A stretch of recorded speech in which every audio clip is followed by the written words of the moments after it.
Era por volta das 10 horas da manhã do dia 8 de setembro de 2017, quando a Taylor Wright deu um beijo de despedida em sua namorada Cassandra Waller e saiu de casa. Ela estava acompanhada de uma outra amiga chamada Ashley MacArthur. O plano, supostamente, era passar em um banco, resolver uma situação e depois dar uma espairecida, uma aliviada no estresse daqueles últimos meses. Mas essa insuspeita atitude foi uma decisão que mudou o rumo da vida de todos que estavam ao seu redor. Depois desse dia, veio à tona uma trama recheada de falsas amizades, saque bancário fraudulento, disputa pela guarda de um filho, dinheiro desaparecido e um desfecho surpreendente que acabou se tornando uma investigação de homicídio e mostrando que você deve ter cuidado ao confiar nas pessoas. Eu sou o Marco, sejam todos muito bem-vindos ao Insólito. Se puder, curte, comenta, compartilha o nosso conteúdo, verifique sua inscrição aqui no canal.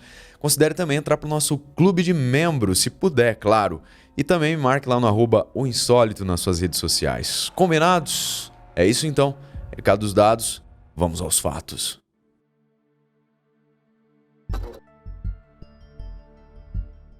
Era amanhã do dia 8 de setembro de 2017, quando a Taylor Wright saiu de casa por volta das 10 horas. Ao final do dia, sua namorada Cassandra estranhou que a Taylor não tinha voltado para casa. As duas, que estavam morando juntas há pouco tempo, tinham combinado um jantar. Como não tinha resposta das mensagens, então a Cassandra tentou falar com a Ashley, aquela amiga que tinha saído com a Taylor anteriormente e que tinha, na teoria, passado o dia todo com a Taylor. Porém, a Ashley falou que a Taylor tinha ficado o dia todo triste, chorando e dizendo que precisava de um tempo sozinha. Claro que a Cassandra achou aquilo tudo muito estranho, e muito mais estranho ficou quando ela recebeu uma mensagem da namorada que, resumidamente, dizia que ela precisava de um tempo para resolver a sua vida. Ou seja, confirmando o que a Ashley tinha falado para ela há pouco tempo atrás. Embora Cassandra soubesse que sua namorada estivesse passando realmente por um momento difícil e que ela poderia usar suas habilidades como investigadora particular para desaparecer, ela acreditava que algo estava errado. Afinal de contas, Taylor saiu sem entrar em contato com o filho. Ela também não tinha falado com o ex-marido, o Jeff Wright. A Cassandra então decidiu que deveria relatar o desaparecimento da namorada às autoridades policiais. E foi isso que ela fez. Mas antes de prosseguir e entender toda essa trama, eu quero apresentar para vocês, um a um, os personagens dessa história. E nós vamos começar então pela Taylor Wright. Taylor Wright era natural da Carolina do Sul e por lá ela trabalhou no departamento de polícia de Jacksonville de 2008 a 2009 e depois novamente de 2012 a 2013. Já aos 33 anos de idade, a Taylor tinha acabado de se mudar para Pensacola, na Flórida, após se divorciar do marido Jeff Wright. Os dois tiveram um filho e estavam meio que brigando pela guarda do menino, que tinha 8 anos à época do desaparecimento da Taylor. E nesse momento aqui eu aposto que alguém aí, confirma pra mim nos comentários, já deve ter pensado: marido suspeito, não é? Talvez. Vejamos. Depois que se mudou para Pensacola, a Taylor entrou em alguns aplicativos de namoro onde ela acabou encontrando a Cassandra Waller, que era uma educadora no distrito escolar do condado de Escambia, e as informações sobre ela são bem escassas. Mas logo as duas começaram a namorar e após umas idas e vindas, elas resolveram morar juntas. Bem, em uma entrevista concedida por Cassandra, ela disse que as duas não estavam juntas há muito tempo, mas era tempo suficiente para que elas já tivessem sentimentos sinceros uma pela outra. Mas mesmo assim, com sentimentos fortes, Cassandra já havia flagrado a Taylor cometendo uma traição. A espiral descendente na vida da Taylor de fato começou quando ela retirou $100 mil de sua conta bancária conjunta com o ex-marido Jeff. E aqui cabe uma observação. Como eu disse para vocês, a Taylor estava em processo, judicial aí pela guarda do filho. Só que ela decidiu passar a perna no ex-marido e na justiça. Um erro que, ao que tudo indica, acabou custando a vida dela, como vocês verão a seguir, mesmo que isso não esteja relacionado com a briga judicial pela guarda. É uma ramificação maluca nessa história. Olha só. A Taylor lembrou dessa conta conjunta em algum momento da vida dela com esse ex-marido, uma espécie de poupança que eles mantinham, os dois mantinham aí, enquanto eles ainda estavam juntos. E nessa conta tinha, como vimos, $100 mil. Porém, antes que a justiça bloqueasse esse valor, ou talvez o marido também sacasse, a Taylor meio que foi antes e retirou o dinheiro dessa conta. Óbvio que isso era ilegal, então ela não poderia depositar esse dinheiro no nome dela, sair adquirindo bens, pois tudo que ela comprasse, cedo ou tarde ela ia ter que prestar conta à justiça e, de repente, devolver ao marido, o que já vimos, ela definitivamente não queria, não é? Então ela pegou e escondeu parte desse dinheiro e uma outra parte ela dividiu entre alguns amigos para que guardassem para ela. E um desses amigos da Taylor, para quem ela deu esse dinheiro, foi justamente a Ashley MacArthur, a mulher que ela tinha saído lá no dia que começou o episódio. Muito bem, essa mulher disse que guardaria o dinheiro e quando a Taylor estivesse pronta para poder usá-lo, ela devolveria sem problema. Mas será mesmo? Vamos conhecer um pouco então da Ashley MacArthur, a amiga. Ashley Britt MacArthur era técnica forense e, como trabalhou em vários casos com a Taylor, as duas acabaram criando um vínculo de amizade forte e se tornaram melhores amigas. A Ashley era casada com um homem chamado Zack MacArthur, que era policial. Então, aqui resumindo para vocês, nesse caso, só tem gente ligada, aliás, que conhece muito bem as dinâmicas da investigação de um crime. Tudo indica que seria uma investigação, então, com eles envolvidos, bem complexa. E ela realmente até foi, mas também foi de rápida solução. Nas semanas anteriores, a 8 de setembro de 2017, a Taylor tinha pedido várias vezes para receber seu dinheiro de volta, mas a Ashley se fazia de desentendida. Ela continuava dando desculpas, inventando motivos de que não poderia ir ao banco, sacar o dinheiro sempre que a amiga pedia. Até que chegou o dia 8 de setembro. As duas então conseguiram combinar ali um horário, as agendas bateram. Pois é, será que bateram mesmo? Tava alguma coisa por trás aí. Elas enfim, iriam juntas ao banco para pegar aí o famigerado dinheiro. Agora que a história começa a se complicar. No dia marcado, as duas amigas saíram, como vimos. Durante o dia, a Ashley ligou para Cassandra e disse que, em vez de ir ao banco, ela e a Taylor iriam até uma fazenda da família para andarem a cavalo. Fazenda essa da família da Ashley, tá? Era aquele lance lá de espairecer, dar uma aliviada no estresse. Muito bem. É claro que a Cassandra achou tudo isso muito esquisito, estranho, pois ela sabia como era importante para Taylor conseguir aquele dinheiro de volta. Não sei se vocês estão sacando aí, pessoal, mas é tudo muito bizarro nessa história, né? Todo mundo aí tem uma manchinha na mão. A Cassandra começou a enviar então mensagens de texto para Taylor assim que a Ashley desligou o telefone e não recebeu mensagens de resposta. Vocês entenderam? A Ashley ligou pra Cassandra, contou essa historinha aí pra boi dormir. Assim que elas desligaram, a Cassandra imediatamente começou a mandar mensagem pra namorada, pra Taylor, mas ela não recebeu nenhuma resposta. Foi só às 19 horas que a Taylor respondeu uma dessas mensagens. E nesse texto aí estava escrito o seguinte: ligo pra você mais tarde, não estou brava com você e deveria ter ligado, mas só preciso pensar, estou tentando organizar minha vida e colocá-la nos trilhos. A Cassandra respondeu essa mensagem prontamente perguntando: onde você está? Você volta para casa? E veio uma nova mensagem de resposta da Taylor que dizia que ela estava bem, só precisava de um tempo para pensar na mudança e o processo era muito estressante. Processo aí do filho, não é? Precisava então de alguns dias para ela e que ela não estava fazendo nada de errado. A Cassandra novamente estranhou aquela troca de mensagens, não pelo que foi dito, mas sim pela forma que foi dito, pois não parecia o modo que a Taylor se comunicava com ela. Ela conversou com alguns parentes da Taylor e ninguém sabia do seu paradeiro. Todos eram categóricos em afirmar que essa não era uma atitude normal da Taylor, pois ela era bem apegada a todos da família e nunca desapareceria assim simplesmente para tirar um tempo para ela mesma, sem antes pelo menos falar com alguém, conversar, né? Falar o que estava acontecendo, principalmente com essas pessoas mais próximas aí da família. Com o passar dos dias então, a Cassandra já estava extremamente preocupada e ela apresentou uma denúncia de desaparecimento. A polícia inicialmente não quis dar muita atenção para Cassandra, pois O pessoal ali conhecia a Taylor e sabia, né, que ela era uma pessoa adulta, trabalhava aí, né, com a polícia e poderia ter decidido simplesmente dar um tempo realmente, sair de cena. Mas, apesar disso, eles decidiram iniciar aí uma investigação prévia. Tudo pra lá de suspeito e estranho nessa história, eu diria. E não demorou muito para que os policiais percebessem que sim, tinha algo mesmo de errado com aquele desaparecimento. Eles começaram com o básico das investigações que são feitas atualmente. Ou seja, usar o GPS do telefone celular dos envolvidos. Eles ficaram extremamente desconfiados da ex-colega Ashley, depois de verificarem suas mensagens de texto e de sua localização. Eles chamaram então a Ashley para um interrogatório e ela disse aos policiais que ela estava em algum lugar ao leste de Milton.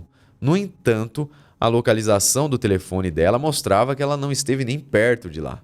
Aí o sinalzinho ligou, não é? Os policiais se aprofundaram e também descobriram que a Ashley estava descontando cheques falsos. Ashley trabalhou com a polícia, o marido dela era policial e logo entendeu que estava em apuros e parou de cooperar com as autoridades. E tentou então colocar as autoridades em outra direção. Ela queria fazer com que os policiais focassem no Jeff Wright, o ex-marido da Taylor, com quem havia aquela disputa judicial. Então, digamos que era um prato cheio realmente para ela inventar uma história aí.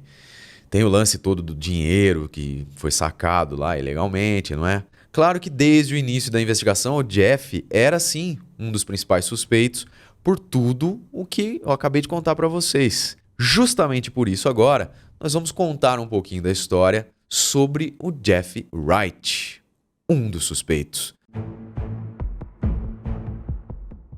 O Jeff Wright foi do exército. Trabalhava e ainda trabalha no Departamento de Defesa dos Estados Unidos e por razões óbvias, a gente não tem muitas informações sobre a vida dele. Mas o que sabemos e que eu acabei de falar para vocês é que foi nele que os detetives depositaram e concentraram suas investigações, devido ao fato de eles estarem no meio de uma controversa batalha pela custódia do filho no momento desse desaparecimento. O que para mim não faz muito sentido, não é?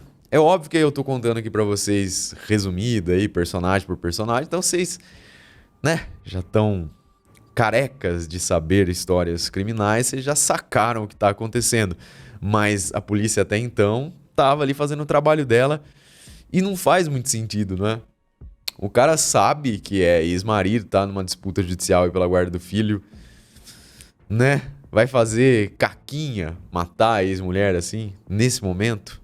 Não faz o menor sentido, não é? Mas a polícia foi em cima do cara nesse primeiro momento. De acordo com relatos da Cassandra, quando a Taylor não retornou para casa naquele dia, ela falou também com o Jeff, que afirmou que o seu filho também estava tentando falar com a mãe, mas que ela não respondia. O que ficou estranho para Jeff, segundo as autoridades, é que ele avisou para Cassandra que a Taylor poderia ficar irritada e chateada com ela por envolver as autoridades em seus negócios. Claro que para as autoridades foi insólita essa informação, mas para nós que estamos acompanhando o passo a passo do caso, a gente já entendeu que Jeff estava agindo sem má fé, em não querer envolver a polícia naquele instante, já que ele sabia que ela tinha aprontado com aquele saque substancial e ilegal na conta conjunta deles. Ou seja, as autoridades aparentemente ainda não sabiam disso, não é? E o Jeff não queria complicar a vida da esposa. O que dá a entender aí é que já ajuda também a afastar o cara como suspeito, porque, não é? E também, com o passar do tempo, nada mais apontava para qualquer irregularidade por parte do Jeff, especialmente porque o seu álibi de estar fora da cidade quando sua ex desapareceu foi confirmado. Ele admitiu também que, embora morasse em outro estado na época do desaparecimento, ele ainda estava indo frequentemente ao tribunal na Flórida por causa dessa questão da custódia do filho, entre outras coisas. E Jeff também demonstrou se preocupar com o bem-estar da Taylor, pois assim que percebeu que ela realmente tinha desaparecido, ele procurou os amigos dela na esperança de obter algumas respostas sobre o paradeiro da ex. Em resumo, pessoal, o Jeff foi definitivamente afastado como suspeito, tá? E durante as investigações foi descoberto que parte daqueles $100 mil, ou seja, $34 mil que a Taylor tinha retirado lá da conta conjunta, foram depositados no banco em nome de sua grande e melhor amiga Ashley. Então, em em 9 de outubro de 2017, as autoridades obtiveram um mandado de busca para uma fazenda e em 2 horas descobriram o corpo da Taylor Wright. Fazenda essa, propriedade da família aí da Ashley. Ela foi encontrada com um tiro na cabeça e enrolada em uma rede. Naquela mesma noite, a Ashley foi presa e acusada de homicídio premeditado em primeiro grau. Tudo indicava que a culpa era da Ashley, mas será que só ela estava envolvida no caso? As autoridades precisavam desatar este nó, digamos. O principal suspeito para cúmplice da Ashley era o marido dela, claro, e ele foi chamado para ser interrogado por colegas, já que o Zack MacArthur, como vimos, também era policial e também tinha trabalhado em vários casos com a Taylor. Aí eu te pergunto, mais uma vez, como o cara sendo policial se envolve numa trama mentecapta dessas com a mulher que rouba a amiga e deposita o dinheiro na conta dela? Uma confissão praticamente descarada da mulher, diga-se de passagem. O Zack informou às autoridades que não tinha visto a Taylor naquele dia, e ele teve tudo confirmado, pois os dados de localização de seu celular não coincidiram em nenhum momento com o da vítima. Muito bem, pessoal. Agora apresentadas aí as personagens do episódio de hoje, eu vou falar aqui pra vocês sobre as investigações oficiais, tá? Pode parecer que às vezes a gente vai repetir alguma informação, é porque foram aparecendo informações, né, baseadas em cada um dos personagens, e agora a gente vai fazer a ordem cronológica aqui dos fatos de acordo com a investigação oficial. Os investigadores conseguiram estabelecer que a última vez que a Taylor foi vista foi em 8 de setembro. Naquele dia, ela passou grande parte do tempo com a sua amiga Ashley, que também era ex-técnica do gabinete do xerife do condado de Escambia, ou Escambia, não sei como é que se pronuncia. Em interrogatório, a Ashley disse aos investigadores que em determinado momento do dia elas pararam na casa dela em Pensacola e ela entrou. Porém, quando voltou, ela viu que a Taylor já tinha desaparecido.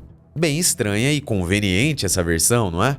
Embora os investigadores inicialmente tenham relatado que não suspeitavam do envolvimento dela no crime, eles começaram a considerá-la uma pessoa de interesse, assim que descobriram que em 16 de agosto ela havia depositado um cheque administrativo de $34 mil em nome de Taylor em sua própria conta bancária. Claro que isso levantou muitas suspeitas. Depois eles descobriram também que a Ashley tinha sacado o dinheiro do banco e colocado em um cofre. Na realidade, ela já tinha gastado boa parte desse dinheiro. Os investigadores, conforme depoimento de Cassandra, descobriram então que a Taylor estava tentando recuperar o dinheiro e essa era a provável motivação do crime. Quando compararam a assinatura do cheque de 34 mil com a assinatura de outros cheques depositados pela Taylor em sua própria conta bancária, os investigadores perceberam que havia diferenças entre as assinaturas. E a Ashley, de alguma forma, soube que as investigações tinham chegado a essas evidências da falsificação de cheques, e ela então alegou que a Taylor estava escondendo grandes quantias de dinheiro e tentando recuperar o filho do ex-marido.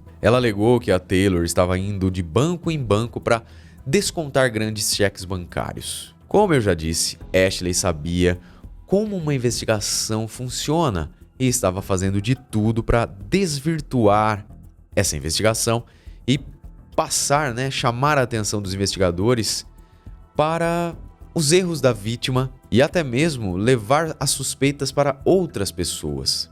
A Ashley disse aos investigadores que em 8 de setembro ela levou a Taylor até uma fazenda de sua família na cidade de Milton para andarem a cavalo. No entanto, os registros de celular a colocaram em Cantonment, que fica a 40 quilômetros de Milton, em outra propriedade de sua família na estrada de Britt Road. E como vocês podem ver, e eu reforço o que eu já tinha falado, não é? A Ashley estava cada vez mais cavando a própria cova. E os investigadores voltaram sua atenção então para essa propriedade aí da família da Ashley. E lá eles foram para buscar por algum vestígio da Taylor ou de qualquer evidência que pudesse apontar a direção certa. Eles chegaram a uma área arborizada localizada atrás de uma propriedade da família, da Ashley. E foi lá que eles encontraram o corpo de uma mulher dentro de uma sepultura clandestina, uma cova coberta com concreto. O corpo foi imediatamente identificado como Taylor Wright. E realmente ela tinha levado um tiro na nuca. Assim, feitos todos os trâmites policiais de investigação, de perícias, chegamos ao julgamento que começou em agosto de 2019.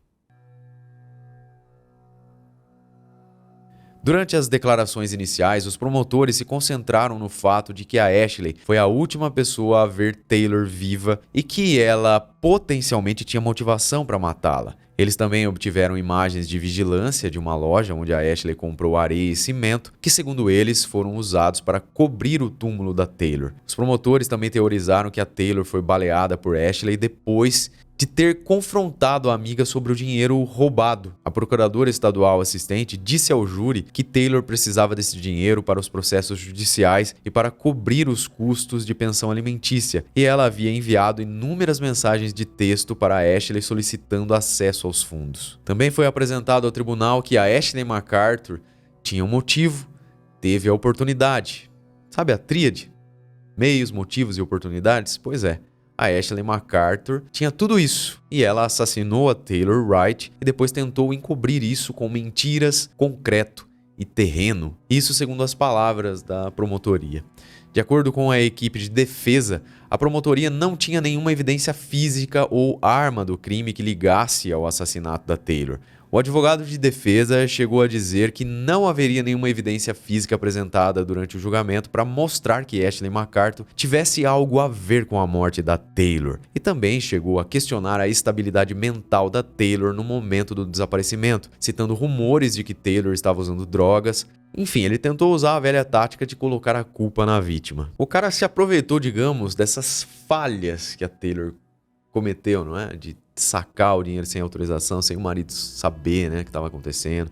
Questão aí da disputa judicial, o relacionamento novo aí com a Cassandra, que falou que ela já tinha traído. Então tinha aí, digamos, alguns elementos que foram definitivamente explorados pela defesa.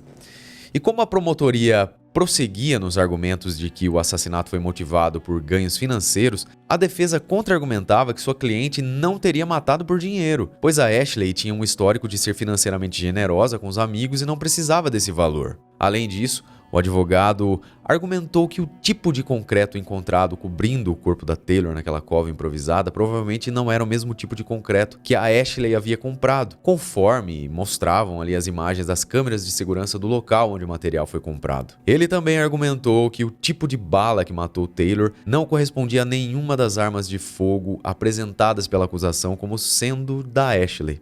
Portanto, não havia arma do crime. Já em sua alegação final, a promotoria apresentou os dados de torres de telefone celular, mostrando que em 9 de setembro, ou seja, um dia após o desaparecimento e provável morte da Taylor, o seu celular tocou em uma torre no Alabama. E adivinhe quem estava no Alabama com o celular da Taylor? Pois é, a Ashley. A torre de celular estava localizada perto de um local onde estava tendo um casamento que a Ashley compareceu naquele mesmo dia, indicando que era ela quem estava com o celular da Taylor. Mais uma contradição para enrolar Ashley em sua rede de mentiras, pois ela sempre alegou que a última vez que tinha visto Taylor tinha sido no dia 8 de setembro. Então ela não podia desmentir isso, cair em contradição, dizendo que a amiga estava com ela nesse suposto casamento aí, entenderam? Ou seja, ela estava se enrolando toda.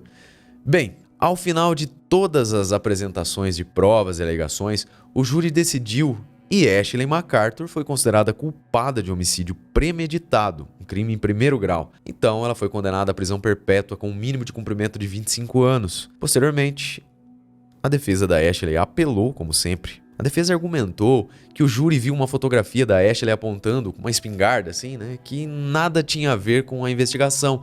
Isso induziu o corpo de jurados. A defesa também argumentou que o tribunal errou ao permitir a apresentação de certas evidências, incluindo declarações que ela fez aos investigadores, registros de telefones celulares e mensagens de texto de Taylor, quando ainda ela não estava sendo investigada, ou seja, a Ashley ainda não estava sendo investigada formalmente. Também entraram com uma moção para tentar excluir quaisquer declarações ou mensagens de texto da vítima como boato. O que aconteceu, pessoal, é o seguinte: durante o interrogatório de uma das testemunhas arroladas da promotoria, uma foto mostrando a Ashley na floresta agachada com equipamentos de caça e apontando ali uma espingarda foi brevemente e inadvertidamente mostrada ao júri. E por tudo isso, a Ashley pediu a anulação do julgamento por preconceito. Vocês entenderam, né? Apareceu uma foto ali sem querer. Não estava aparecendo as fotos do caso ali, colocaram uma foto ali sem querer. Se foi de caso pensado ou não, não sei, mas Né? Eu sei que tem meios legais para se argumentar sobre tudo, mas parece que prevaleceu o bom senso aí nesse julgamento. O tribunal de primeira instância negou a moção e ela foi considerada culpada das acusações. Ela recorreu de novo, agora ela argumentava que o tribunal de primeira instância errou ao não declarar a anulação do julgamento por causa da foto, daquela tal foto. E sobre isso a resposta oficial foi: não vemos nenhum abuso de discrição na recusa do tribunal de primeira instância em conceder a anulação do julgamento devido à exibição inadvertida de uma foto de caça. Uma foto de Ashley agachada com equipamentos de caça e apontando uma espingarda, não a arma do crime. Apareceu acidentalmente na tela durante o julgamento e ficou diante do júri por 1 ou 2 segundos. Após uma objeção, o tribunal abordou a questão rapidamente, dando uma instrução cautelar solicitada pela defesa. Entenderam? Essas são as palavras aí, né, ao recurso que eles entraram. A Ashley, pessoal, também foi apresentada no tribunal que ela já tinha, sabe, armas, coisa e tal. Isso também foi abordado aí nas investigações, não, no julgamento. Em resumo, a foto foi decidido em resposta a esses recursos que essa foto aí não prejudicava em nada o juízo. Então a decisão foi mantida e o resumo da ópera é esse: ela não conseguiu nada. O Tribunal de Apelações também concluiu que todas as mensagens de texto e declarações da vítima não eram boatos, como queriam fazer crer a defesa da assassina. Em vez disso, o tribunal considerou que eram relevantes para estabelecer um cronograma, motivo e intenção. E assim, em abril de 2021, o primeiro Tribunal Distrital de Apelações da Flórida manteve a condenação por homicídio em primeiro grau e também a sentença de prisão perpétua. A Ashley permanecerá na cadeia por várias décadas, a menos que ela consiga a condicional aí depois de 25 anos. E nesse caso, ela ainda poderá voltar às ruas. Percebam que crime mais sem pé nem cabeça e totalmente ao acaso, não é? A Taylor e o marido se divorciaram, eles estavam disputando a guarda do filho. A mulher tomou uma decisão completamente equivocada, sacou o dinheiro sem o marido saber. Aí ela decidiu dar esse dinheiro para amigos para guardarem para ela. E uma dessas pessoas foi a Ashley, que ela considerava uma grande amiga, uma das suas melhores amigas. Ou seja, definitivamente, há de se ter muito cuidado em quem se confia, não é? Quanto às particularidades da vida da Taylor, enfim, tudo isso que a gente comentou aqui no caso, tem relevância nenhuma para a história aqui, né? Fato é que, felizmente, a Ashley foi descoberta e vai pagar pelo seu crime atrás das grades. Esperamos, inclusive, que ela não consiga condicional quando chegar esse tempo aí. Agradeço imensamente sua companhia. Se gostou do nosso episódio de hoje, deixa um like, um comentário, se inscreva no canal se não for, e me segue lá no Instagram, @oinsólito. Combinados? Beijo do Ruivo, até o próximo episódio.